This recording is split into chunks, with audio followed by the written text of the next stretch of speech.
Welcome guys, SSCIQ YouTube channel YouTube channel आप सभी का स्वागत है। तो आज की क्लास हाइट एंड डिस्टेंस की लास्ट क्लास है, जिसमें हम कुछ इम्पोर्टेंट क्वेश्चन के बारे में डिस्कस करने वाले हैं। और जैसा कि आप कंटिन्यू क्लासेस अटेंड कर रहे हैं तो आपको काफ़ी कुछ सीखने को मिला होगा। तो आज की क्लास में भी कुछ इम्पोर्टेंट क्वेश्चन होंगे, थोड़ा सा हट के होंगे टॉपिक से, थोड़ा सा और कुछ न्यू डालेंगे उसमें, और आपको होमवर्क भी देंगे। तो जो भी लोग इस वीडियो को देख रहे हैं उस वीडियो को लाइक करें, चैनल को सब्सक्राइब करें और बेल आइकन बटन को दबा दें। तो आइए स्टार्ट करते हैं। क्वेश्चन नंबर 1 आपकी स्क्रीन पे होगा। क्वेश्चन नंबर 1 है, आप स्क्रीन पे देखें, मैं आपको पढ़ के बताता हूँ। बिंदु P से एक गुब्बारा ऊपर की ओर उड़ता है जो एक समान गति से बढ़ता है। 6 मिनट के बाद बिंदु P से 450 करनी 3 की दूरी पर स्थित एक निरीक्षक देखता है कि गुब्बारे का उन्नयन कोण 60 डिग्री है। यदि निरीक्षक और बिंदु P एक ही क्षैतिज तल पर हों तब गुब्बारे की गति मीटर पर सेकंड में बताएं। तो 4 ऑप्शन दिए हुए हैं। ए ऑप्शन है 4.25, बी ऑप्शन है 3.75, सी ऑप्शन है 4.5, डी ऑप्शन है 3.45। तो ये क्वेश्चन है, आपको सॉल्व करना है। तो आप अपना दिमाग यूज़ करें, कैसे करेंगे, क्या क्या दिया हुआ है इस क्वेश्चन में।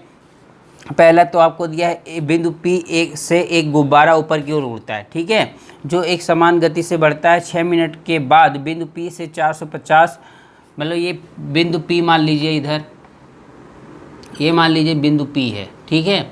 यहाँ से ऊपर उड़ रहा है गुब्बारा, ठीक, गुब्बारा यहाँ से ऊपर उड़ रहा है आपका बैलून, ये ऊपर उड़ा दिया हमने, जो एक समान गति से बढ़ता है। 6 मिनट के बाद बिंदु P से 450 करीब 3 की दूरी पर स्थित एक निरीक्षक दिखता है। मतलब यहाँ से 450 √3, ठीक है, 450 √3 पे यहाँ पे एक निरीक्षक है, मतलब यहाँ से वो देखता है। तो यहाँ से जो देखता है तो जो एंगल बनता है, ये बैलून हो गया मान लीजिए आपका, तो एंगल जो बनता है वो देखें 60 डिग्री का एंगल है, ठीक है। ये एंगल क्या हो गया, 60 डिग्री का है, ठीक है।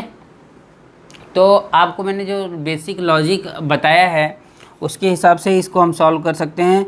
गुब्बारे की गति पूछ रहा है, ठीक है, मतलब 6 मिनट से ऊपर उड़ रहा है, ठीक है। तो 6 मिनट तक, मतलब ये बिंदु P से 6 मिनट उड़ने के बाद ये जो डिस्टेंस होगी वो हमें अगर पता हो जाए तो हम गुब्बारे की गति याद कर सकते हैं, ठीक है, क्योंकि टाइम हमें ऑलरेडी पता है।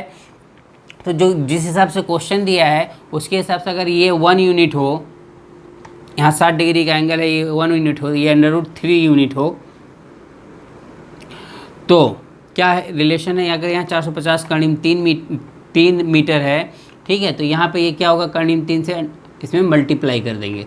तो अगर 450 करीब 3 इंटू मल्टीप्लाई √3 करेंगे तो ये कितना हो जाएगा आपका, 45 तियाँ 100, 3 चौक 12, 135, 1350 मीटर हो गया, ठीक है। 45 तियाँ 135, 3 × 5 = 15, 3, हाँ 1350 मीटर हो गया, ये हो गया आपका। अब क्या करना है, देखिए आपको ये वैल्यू पता होगा, ये वैल्यू जो ट्रेवल करता है बोलता है 6 मिनट बाद, 6 मिनट बाद, तो ये जो टाइम हो गया वो कितना हो गया, 6 मिनट हो गया। और जो ट्रेवलिंग है, जो ऊपर डिस्टेंस, चूँकि गुब्बारा है, गुब्बारा तो ऊपर ही उड़ेगा, तो ऊपर ही डिस्टेंस ट्रेवल करेगा, हाइट ट्रेवल करेगा, तो वो 6 मिनट में तय करता है। तो हमें ये पॉइंट मिलता है, इस पॉइंट से जब निरीक्षक देखता है तो 60 डिग्री का एंगल बनता है। तो ये दूरी अगर हमें पता हो जाती है तो हम स्पीड निकाल सकते हैं, क्योंकि चाल बराबर दूरी बटे समय होता है। तो स्पीड का फॉर्मूला क्या हो गया आपका, डिस्टेंस बाय टाइम, ठीक है। अब डिस्टेंस कितना है, ये आपका 1350 है, वो आप यहाँ पे लिखें। उसके बाद टाइम कितना है, 6 मिनट है। 6 मिनट को अगर हम सेकेंड में बदलें तो कितना हो जाएगा, 360 सेकंड हो जाएगा, क्योंकि 1 मिनट में कितने सेकंड होते हैं, 60 सेकंड होते हैं। तो 6 मिनट में 360 सेकंड हो जाएगा।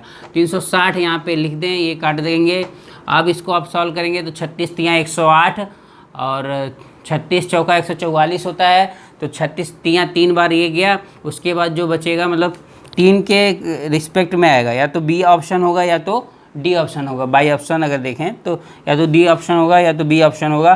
तो देखते हैं एक अंक और सॉल्व करके। 36 तियाँ 108, यहाँ पे 27 बचेगा, 27 270 हो जाएगा। 270 होगा तो इसका मतलब है कि वो 4 बार तो जाएगा नहीं, 4 बार से ज़्यादा बार जाएगा, क्योंकि 144 है और ये आपका 270 आ रहा है। तो इसका मतलब बी ऑप्शन करेक्ट होगा। ये काट पीट के आपका आ जाएगा 3.75 मीटर पर सेकेंड।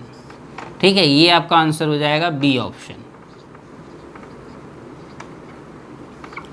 ठीक, तो आपको समझ में आया होगा कितना इजीली हमने सॉल्व कर लिया। वही यही क्वेश्चन अगर आपको कन्वेंशनल मेथड से सॉल्व करना हो तो कितना हार्ड पड़ेगा। और ये ऐसे मैंने जो बताया था ट्रिक आपको, ये वाला कि यहाँ पे 60 डिग्री रहेगा अगर एंगल, तो यहाँ 1 यूनिट माने, यहाँ पे √3 यूनिट माने। इससे आप फटाफट लगा सकते हैं। मैंने यहाँ पे दिखा भी दिया है, पूरा अच्छे से सॉल्व करके दिखा दिया है। ठीक है, तो आप लोग देख लें। और इस पर क्या रहेगा, आपका एक होमवर्क भी रहेगा। आप होमवर्क में क्या कर सकते हैं, जो टाइम है, जो मैं उसमें टाइम है, ये आपको टाइम क्या करना है, 9 मिनट लेना है। टाइम कितना लेना है, 9 मिनट लेना है। और ये जो दूरी है 450 वाली, ये आपको लेना 603 मीटर।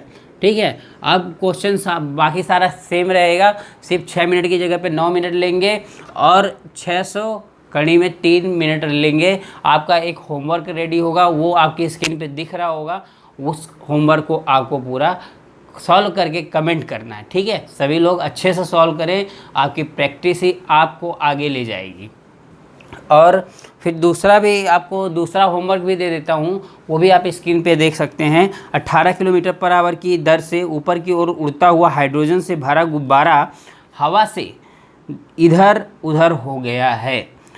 10वें और 15वें मिनट पर देखा गया कि इसका उन्नयन कोण क्रमशः 60 डिग्री और 45 डिग्री था। अंतिम 5 मिनट के दौरान हवा की गति पूर्ण संख्या में लगभग क्या होगी। इसमें भी स्पीड पूछा गया है, पिछला क्वेश्चन मैंने बताया। उसके बाद आपको एक होमवर्क दिया, ये दूसरा होमवर्क हो गया। तो ये अगर आपने सॉल्व कर लिया तो आपको कहीं भी किसी भी कंपटीशन में कोई हाइट एंड डिस्टेंस का क्वेश्चन फंसने नहीं वाला। ठीक है, तो आइए नेक्स्ट क्वेश्चन देखते हैं। क्वेश्चन नंबर 2 देखिए, आपकी स्क्रीन पर होगा, जिसमें क्वेश्चन में दिया गया है, ज़मीन से 5000 मीटर की ऊंचाई पर उड़ान भरने वाला एक हवाई जहाज़ दूसरे हवाई जहाज़ के ऊपर से गुजरता है, पास कर रहा है। एक हवाई जहाज़ है, उसके ऊपर से पास कर रहा है। ठीक है, जब ज़मीन पर एक ही बिंदु से 2 हवाई जहाज़ की ऊंचाई के कोण क्रमशः 60 डिग्री और 45 डिग्री होते हैं, तब उस समय हवाई जहाज़ों के बीच की ऊर्ध्वाधर दूरी बतानी है। ठीक है, ये क्वेश्चन है आपका। ज़मीन से 5000 मीटर की ऊंचाई पर उड़ान भरने वाला एक हवाई जहाज़, तो ज़मीन से 5000 मीटर, देखिए ये आपका पॉइंट है ज़मीन। ठीक है, ये ज़मीन है, यहाँ से 5000 मीटर ऊपर, ये 5000 मीटर आपका दिया है। ठीक है, उसके बाद क्वेश्चन में दिया है, हवाई जहाज़ से ऊपर उससे गुजरता है जब ज़मीन पर एक ही बिंदु से 2 हवाई जहाज़ की ऊंचाई के कोण क्रमशः 60 डिग्री 45 डिग्री होते हैं। ठीक है, तो 60 डिग्री और 45 डिग्री होते हैं। तो देखिए ऊंचाई के कोण, जैसे अगर हम 60 डिग्री और यहाँ पे ऐसे 45 डिग्री बनाते हैं, ये रहा आपका 2 एंगल बनाते हैं। ठीक है, तो अगर हम एक ही पॉइंट से बनाएंगे तो दो हाइट्स होंगी नहीं। ये जैसे मैंने बना दिया, ये मान लीजिए 60 डिग्री का एंगल दिखा दिया और ये दिखा दिया 45 डिग्री का। तो अगर हम इस तरह से बनाते हैं तो 2 हवाई जहाज़ों की 2 हाइट्स तो दिखाएगा नहीं, क्योंकि ये बोल रहा है कि 2 हवाई जहाज़ की ऊंचाई के कोण, 2 हवाई जहाज़ के ऊंचाई के कोण। तो 2 हवाई जहाज़ के ऊंचाई के कोण बनाने के लिए हमें क्या करेंगे, यहाँ पे एक और पॉइंट लेना पड़ेगा। ठीक है, मान लीजिए एक ए पॉइंट है और ये बी पॉइंट है, ये दोनों पॉइंट जो है वो हवाई जहाज़ के हैं। ठीक है, तो मतलब ए पॉइंट पे एक हवाई जहाज़ है, एक बी पॉइंट पे है। तो आप जब इसको मैच कराएंगे, यहाँ पर एक एंगल ये वाला हो जाएगा आपका, ठीक है, ये हो जाएगा आपका 60 डिग्री, ठीक है, और एक पॉइंट यहाँ पर है तो यहाँ से मैच कराएंगे तो ये हो जाएगा आपका 45 डिग्री। तो दो एंगल आपको मिल चुके हैं। चूँकि ये 5000 मीटर दिया हुआ है और यहाँ पे देखिए एंगल, यहाँ पे अगर कोण की बात करें तो इस पूरे कोण के लिए 60 डिग्री है। तो 60 डिग्री जब यहाँ पर है तो आप समझ सकते हैं कि यहाँ पर क्या हो जाना चाहिए, 5000/√3 ये हो जाना चाहिए। क्योंकि हमने बताया है, मैंने जैसे ऑलरेडी बताया, अगर ये एक यूनिट हो तो ये √3 गुना होती है। मतलब ये 1 यूनिट हो तो ये √3 यूनिट होती है 60 डिग्री एंगल के लिए। तो यहाँ पे क्या 1 यूनिट क्या है, 5000/3 है। अगर हम इसका गुणा कराएंगे कर्णिम 3 से, कर्णिम 3 कट जाएगा, 5000 आ जाएगा कि नहीं आ जाएगा। तो इस तरह से इसकी वैल्यू हो जाएगी आपकी 1 यूनिट इक्वल टू ये हो जाएगा, ठीक है। अब ये त्रिभुज हो गया आपका। अब 45 डिग्री वाले में आते हैं आप। 45 डिग्री वाले में देखो, जब मैंने बताया कि जब भी हम 45 डिग्री के एंगल पे आते हैं तो लंब और आधार बराबर हो जाते हैं। तो लंब और आधार बराबर हो जाते हैं, इसका मतलब क्या है, ये दोनों भुजाएं आपस में बराबर होंगी। ये 5000/3 मीटर है तो ये भी 5000/3 मीटर होगी, ठीक है। अब देखिए 5000/3 मीटर हो गई। तो अगर हमें ये दूरी ज्ञात करनी है इन दोनों के बीच में तो ये कितना हो जाएगा आपका, 5000 माइनस 5000/3 ये हो जाएगा कि नहीं हो जाएगा। क्योंकि पूरा 5000 है तो ए और बी के बीच की दूरी निकाल सकते हैं हम। और क्वेश्चन में ये पूछा भी है, उस समय हवाई जहाज़ की ऊर्ध्वाधर दूरी है। तो अगर ऊर्ध्वाधर दूरी की बात करेंगे तो यही ऊर्ध्वाधर दूरी हो जाएगी ए और बी के बीच में। ये हवाई जहाज़ ये है, एक हवाई जहाज़ ये है। तो अगर ऊर्ध्वाधर दूरी की बात करें, ऊर्ध्वाधर दूरी बराबर हो जाएगा आपका, क्या करेंगे, ये 5000 में से -5000/√3 को हम घटा देंगे। जब ये आप घटाओगे तो 5000 यहाँ से कॉमन ले सकते हैं आप। तो यहाँ क्या बचा, 1 - 1/√3 मीटर। देखिए आपको क्वेश्चन में कौन सा ऑप्शन सही है, सी ऑप्शन सही है इसका, ठीक है। सी ऑप्शन जो है वो करेक्ट है, सी ऑप्शन करेक्ट है। सारे में हमारा एक ही मेथड यूज हो रहा है और काफ़ी कैलकुलेशन आपकी बच जा रही है। थोड़ा सा लॉजिकल माइंड यूज़ करना है आपको। अगर ये आपने अच्छे से प्रैक्टिस कर लिया है तो त्रिकोणमिति का हाइट एंड डिस्टेंस हलवा है। चलिए नेक्स्ट क्वेश्चन देखते हैं। अगला क्वेश्चन देखिए, आर त्रिज्या वाले एक अर्धगोलाकार गुंबद के शीर्ष पर h ऊंचाई वाला एक झंडा लगा है। आर त्रिज्या वाले एक अर्धगोलाकार गुंबद के शीर्ष पर h ऊंचाई वाला एक झंडा लगा है। तल के एक बिंदु से झंडे के शीर्ष का उन्नयन कोण 30 डिग्री है। गुंबद की ओर d दूरी चलने पर जहाँ तक झंडा मात्र दिखाई देता रहे उन्नयन कोण 45 डिग्री है। यहाँ से h और r का अनुपात किसके बराबर होगा, ये पूछा गया है। तो देखिए क्वेश्चन में एक जगह एक लाइन है जहाँ तक झंडा मात्र दिखाई दे, दूर ऐसी इतनी दूरी चली गई कि जहाँ तक झंडा मात्र दिखाई दे, तो वहाँ पे जो एंगल है 45 डिग्री है। चलो हम एक गुंबद बनाते हैं पहले, ठीक है। ये मान लीजिए एक गुंबद है, ये आपका गुंबद है, इसके ऊपर एक झंडा लगा दो आप, ठीक है। ये झंडा क्या है, h ऊंचाई का है, h ऊंचाई का झंडा है। ये r इसकी त्रिज्या दी गई है, r त्रिज्या हो गई, ठीक है। अगर यहाँ पर जो पॉइंट है, यहाँ से बोलता है एक बिंदु कितना डिग्री कोण बना रहा है, 30 डिग्री का कोण बना रहा है, ठीक है। ये हो गया। अब यहाँ से इस पॉइंट से ये d दूरी जब चलता है यहाँ पर तो क्या होता है, इसको भी सिर्फ झंडा दिखाई देता है, डंडा मत नहीं दिखाई देता है। आप थिंक करें, सोचें कि कहाँ से कहाँ दिखाई देगा, वो इस तरह से दिखाई देगा। अगर यहाँ से हम डी इस पॉइंट पे आएँ तो देखिए ये जो यहाँ पे ये जो पॉइंट है वो इसको टच करते हुए जाएगा, मतलब टेंजेंट होता जाएगा, स्पर्शी रेखा के रूप में यहाँ से वहाँ तक टच करेगा, ठीक है। तो अगर हम इसको ऐसे मैच करते हैं तो ये जो एंगल होगा वो 45 डिग्री का है, यही बताया है, ये जो है डी डिस्टेंस हो गई आपकी, ठीक है, ये डी डिस्टेंस हो जाएगी। और ये अब जहाँ पे ये टच करेगा वो भी आर होगा क्योंकि त्रिज्या है, और यहाँ 90 डिग्री का एंगल भी बनेगा आपका, ठीक है। अभी चूँकि ये वाला जो चूँकि यहाँ से ये स्पर्शी रेखा जैसा वर्क करता है, ये जो लाइन है यहाँ से जो ऑब्जर्वर देख रहा है तो यहाँ 45 डिग्री का एंगल बना रहा है, तो यहाँ पर जो ये लाइन है 45 डिग्री का एंगल बनाती है, लेकिन यहाँ पर देखिए यहाँ पे ये टच कर रहा है इसको, तो ये वाला दूर डिस्टेंस कितना हो जाएगा, ये आर है, चूँकि ये 45 डिग्री है तो ये अगर इस एंगल से देखें, अगर आप ऐसे उल्टा करके देखें यहाँ से इसके सामने लंब हो जाएगा, लंब के नीचे यहाँ पे ये वाला जो दूरी है ये क्या होगा, आधार होगा। ये भी जब ये लंब 45 डिग्री, जब एंगल 45 डिग्री होता है लंब और आधार बराबर होते तो ये आर है, तो ये भी आपका आर होगा। क्लियर। अब ये आर है, ये आर है, तो ये वाला डिस्टेंस क्या होगा, तो आपको पता है कि लंब का स्क्वायर प्लस आधार का स्क्वायर करेंगे तो हमारा कर्ण का स्क्वायर के निकल जाएगा। तो यहाँ पे से जब आप निकालोगे तो ये √2r आ जाएगा, ये जो डिस्टेंस है वो क्या आ जाएगा, √2r आ जाएगा।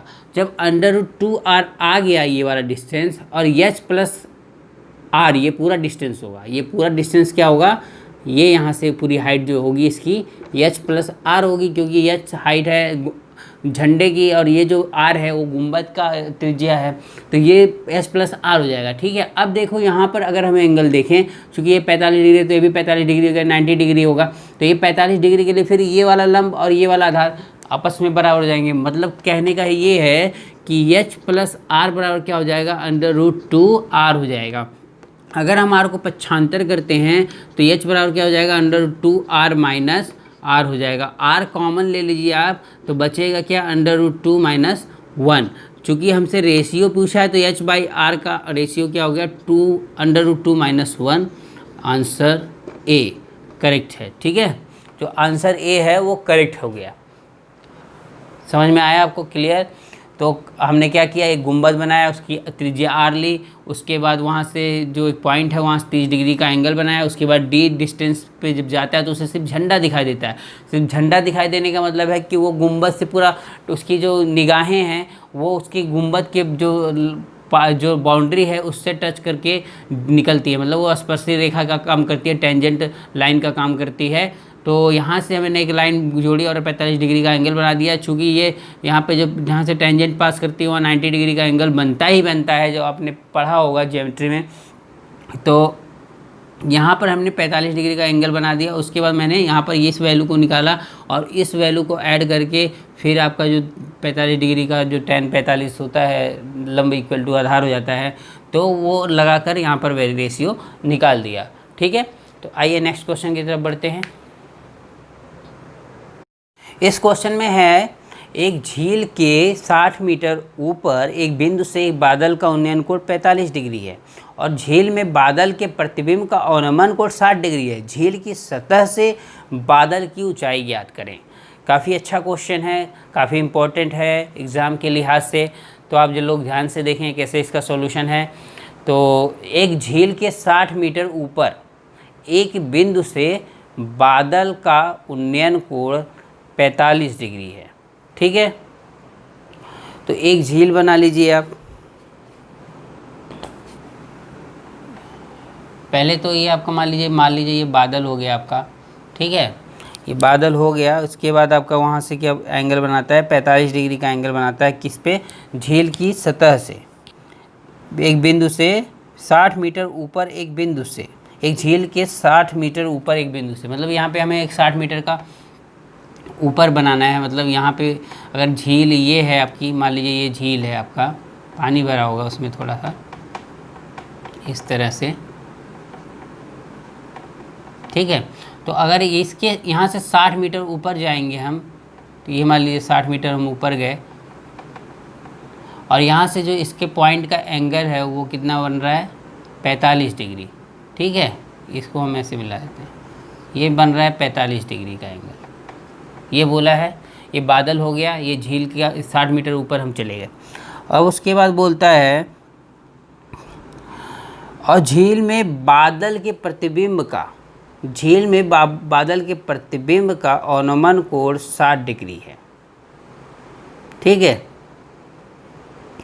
झील में बादल का प्रतिबिंब का अवनमन कोण 60 डिग्री है। तो देखिए झील का मान लीजिए झील जो जो प्रतिबिंब है, जितना बादल का प्रतिबिंब बनेगा उतना ही क्या होता है, बादल का प्रतिबिंब अंदर साइड में भी बनता है। ठीक है, ये एक लॉजिक है। एक टॉपिक में ये है कि जैसे जितना हमारी पक्ष जहाँ जितना हमारा प्रतिबिंब ऊपर होता है उतनी ही गहराई तक पानी के अंदर हमारा जो प्रतिबिंब है रिफ्लेक्ट करके बनता है। मतलब अगर यहाँ पर अगर हम ये बोलें कि बादल जो है यहाँ से एच ऊंचाई पर है, अगर बादल हम यहाँ से एच ऊंचाई पर है तो नीचे भी कितना होगा, एच ऊंचाई ही होगा। ठीक है, तो नीचे भी एच ऊंचाई पानी के अंदर भी होगा। मान लीजिए ये यहाँ पॉइंट है और इस पॉइंट से ये वाला जो एंगल है वो बोलता है 60 डिग्री है अवनमन कोण। ठीक है, 60 डिग्री है, इसको हम मिला दे रहे हैं डट डट डट डट, बिंदुदार लाइन हो गई। ठीक है, ये आपका फिगर है जो रेडी हो गया है, जिसमें बताया गया है कि एच ऊंचाई ये हो गई, एच ये अगर ये 60 मीटर है, ये वाला जो ऊंचाई है 60 मीटर है, तो ये वाली जो ऊंचाई होगी वो कितनी होगी, एच माइनस 60 होगी। ठीक है, वो एच माइनस 60 हो गई और ये 45 डिग्री का एंगल है, तो ये वाला जो डिस्टेंस है वो कितना होगा, एच माइनस 60 ये भी होगा। क्यों, 45 डिग्री है तो लंब और आधार बराबर होंगे। एच माइनस 60 ये हो गया आपका। आपको फाइंड क्या करना है, बादल की ऊंचाई फाइंड करनी है। ठीक है, तो आप क्या कर सकते हैं इसमें, अगर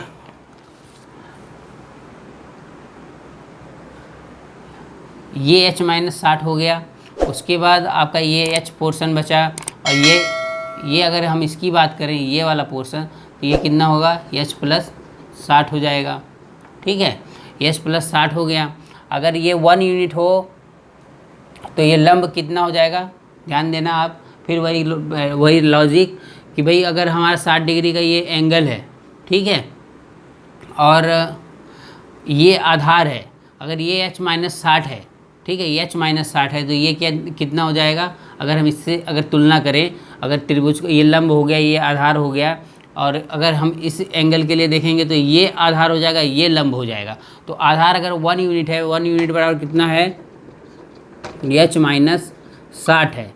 तो ये अगर 1 यूनिट हो गया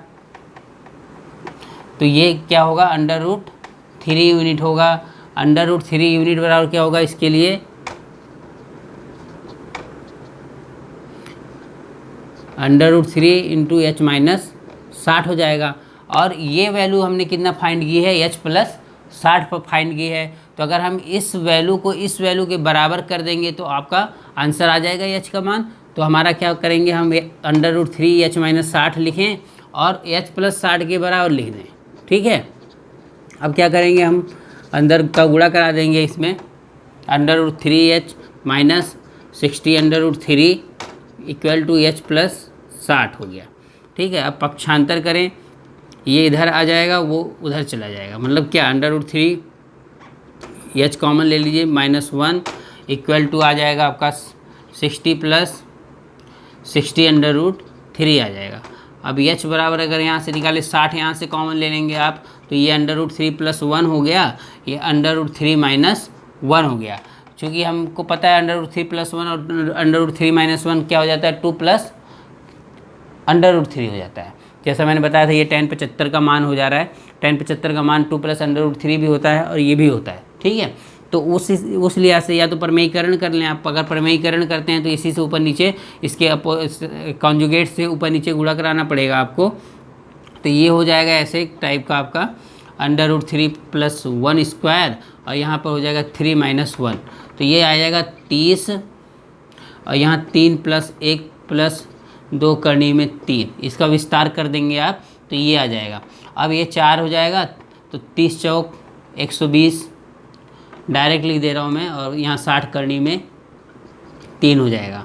ठीक है, अब 120 ये हो गया प्लस 60, अगर ये 1.732 √3 की वैल्यू क्या होती है, 1.732, मतलब पौने 2 कह सकते हैं, मतलब 3/4 कह सकते हैं। तो ये लगभग कितना हो सकता है, 60 × 1.732, ये हो गया आपका। और हाँ ठीक है, इसको हम अगर गुणा कराएंगे तो 17 छक्का 102 आएगा, मतलब 102 अगर हम इसमें जोड़ें, 102 लगभग जोड़ें भाई, मैं इतने ही दो पॉइंट ले रहा हूँ, तो 17 छक्का 102 होता है। और 17 छक्का 102 अगर इसमें 120 में जोड़ेंगे तो आपका 222 आ रहा है। 222 के आसपास में कौन सा ऑप्शन है? देखिए ए ऑप्शन है, 223.92 है, तो यही आपका आंसर हो जाएगा। आप गुणा कराएंगे तो यही आंसर आएगा आपका ए ऑप्शन। ठीक है, ए ऑप्शन जो है इसका करेक्ट आंसर हो जाएगा। तो ये था इसका पूरा सॉल्यूशन। ये भी क्वेश्चन काफ़ी इंपॉर्टेंट था एग्ज़ाम के लिहाज से, आप लोगों को समझ में आ गया होगा मेरे एक्सप्लेनेशन से। तो आज जो है हाइट एंड डिस्टेंस की पूरी क्लास ओवर करते हैं हम। नेक्स्ट न्यू चैप्टर के साथ, न्यू टॉपिक के साथ हम मिलेंगे और कुछ नया सीखेंगे। तो जिन्होंने भी नोट्स वगैरह नहीं बनाए हैं हाइट एंड डिस्टेंस या ट्रिग्नोमेट्री के, वो पूरे के पूरे नोट्स रेडी कर लें। एग्ज़ाम पर्सपेक्टिव से काफ़ी इम्पोर्टेंट रहेगा, और जिस तरह से मैंने क्वेश्चन बताए हैं इसी से मिलता जुलता क्वेश्चन, हार्ड से हार्ड क्वेश्चन भी आए तो इसी से मिलता जुलता आएगा। और ये जो मैंने मेथड बताया है कम कैलकुलेशन में फास्ट सॉल्व करने का, वो आप ज़रूर देखें। उसी से आप अगर उसको एक बार समझ लेते हैं, ट्रिक समझ लेते हैं, तो आपको बहुत बेनिफिट होगा। तो आज के वीडियो में इतना ही। जो भी न्यू स्टूडेंट हैं वो चैनल को सब्सक्राइब कर लें, वीडियो को शेयर कर लें, कम से कम 10 ग्रुप में शेयर करें। पॉपुलैरिटी बढ़ेगी तभी आप, भीड़ आएगी तभी, कंपटीशन बढ़ेगा तभी आपको देखने में अच्छा लगेगा और मुझे पढ़ाने में अच्छा लगेगा। तो आज का वीडियो में इतना ही। Take care, bye bye.